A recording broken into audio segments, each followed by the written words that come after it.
Gardening pots की जब हम बात करते हैं और प्रेफ़रेंस की अगर बात करें, तो उसमें in my personal view I prefer clay pots.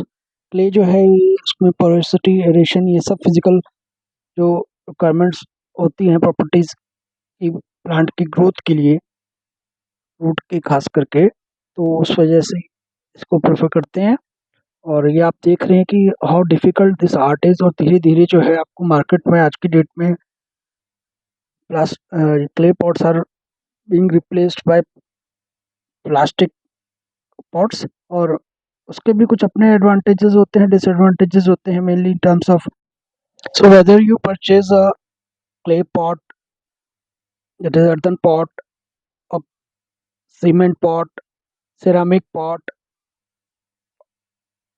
plastic pot, or nowadays there are cloth grow bags or other fiber grow bags are also available in markets. The choice is entirely yours. The only concept or purpose of selecting a good container is that there should be sufficient movement of air for roots. इतना भी उसमें aeration नहीं हो जाए कि वो बिल्कुल ही roots जो है दे ड्राई अप, बट